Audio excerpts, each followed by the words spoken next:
અષાઢી બીજની શુભકામના. સબસ્ક્રાઈબ કરી લેજો. હવે આપણે અષાઢી બીજ, હેપી અષાઢી બીજ. એક તો અષાઢી બીજની શુભકામના. આપણે અષાઢી બીજ નિમિત્તે ગોળના લાડુ બનાવીએ છીએ.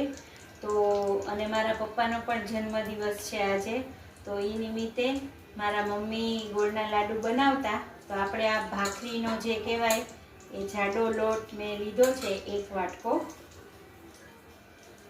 અને હવે એમાં મેં આ ગાયનું ચોખ્ખું ઘી લીધું છે, એનું આપણે તમને જો મારી રેસીપીઓ ગમતી હોય તો લાઈક કરજો, કોમેન્ટ કરજો અને કઈ રેસીપી શીખવી છે એ પણ જણાવજો. હવે આપણે લોટ બાંધશું. હવે આવી રીતે આપણે થોડું પાણી દઈ અને આવી રીતે થોડો કઠણ લોટ બાંધી લીધો છે. હવે એમાંથી આપણે આવી રીતે મુઠિયા કયો કે જે આવી રીતે એના લુવા આવી રીતે બનાવી લેવાના છે. હવે આપણું આ ઘી થઈ ગયું છે. મેં આ ગાયનું સાચું કયો અથવા ગાયનું ઘી, એમાં હવે આપણે એને ફ્રાય કરી લેશું, તળી લેશું.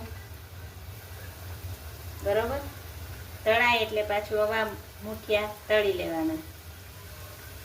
હવે આપણા મુઠિયા થોડા તળાય છે, ધીમે તાપે એને તળવા દેવાના.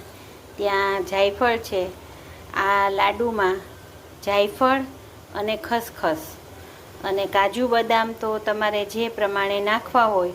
જો તમારા ઘરમાં વડીલો હોય અને વડીલો જો કાજુ બદામ ન ચાવી શકે તો ન નાખવા હોય, ભૂકો પણ નાખી શકાય, તો એ પ્રમાણે એડ કરવાના. પણ જાયફળ અને ખસખસ એ આમાં મેઇન છે. એ બે વસ્તુ તો આ લાડુ એનાથી જ સ્વાદિષ્ટ બને છે. તો હવે આપણે જાયફળને થોડુંક અધકચરું કરી લઈએ.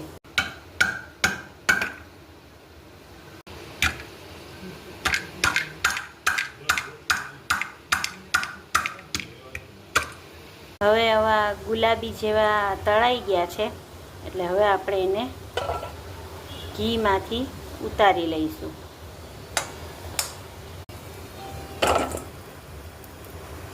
હવે આપણે આ મુઠિયાને આવી રીતે થોડા ઠંડા પડી ગયા છે, એટલે આવી રીતે થોડા તોડી દઈશું. અને આપણે એમાં જે ભૂકો બનાવશું ને મિક્સચરમાં, એમાં જ આ જાયફળ એડ કરી દઈશું.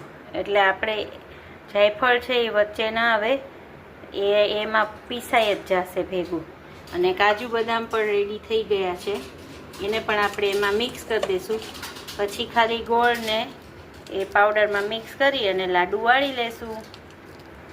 આપણો પાવડર એનો ભૂકો મુઠિયાનો આપણે કરી લીધો છે. એમાં આપણે કાઢી લઈશું. જાયફળને બે સાથે જ એડ કરીને કરી નાખ્યો. અને એમાં આપણે આ કાજુ બદામ પણ એડ કરી દઈશું. પછી હવે ખાલી ગોળ મિક્સ કરી લાડુ બનાવવાના બાકી.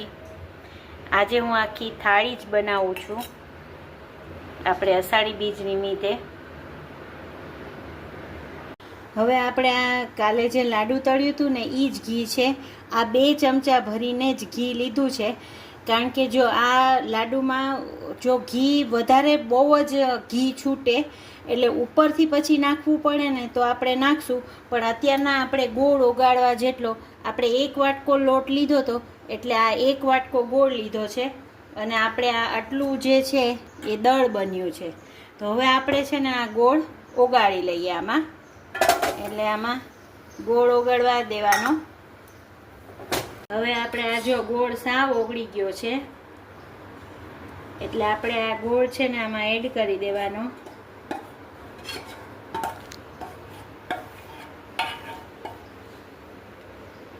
અને આ મેઇન તો આ સિક્રેટ આ છે કે આપણે આમાં છે ને થોડીક ખાંડ એડ કરવાની. એટલે શું છે કે એકદમ મસ્ત લાગે એ જે ગોળની સાથે જ, એટલે અંદર છે ને આપણે ક્રન્ચીનેસ લાગશે. હવે આવી રીતે આપણે એના લાડુ બનાવી લેશું. અને ઉપરથી ખસખસ, આ જ છે ખસખસને કારણે જ એકદમ મસ્ત લાગે. તો આવી રીતે આપણે બધા લાડુ બનાવી. ચલો ફુલકા રોટી ખાવા.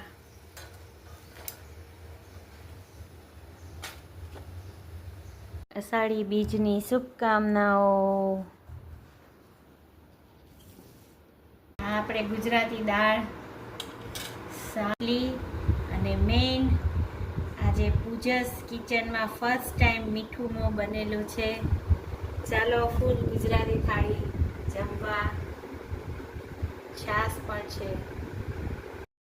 જો તમને મારી રેસીપી ગમતી હોય તો લાઈક કરજો, શેર કરજો અને બીજી કઈ રેસીપી શીખવી છે એ પણ જણાવજો.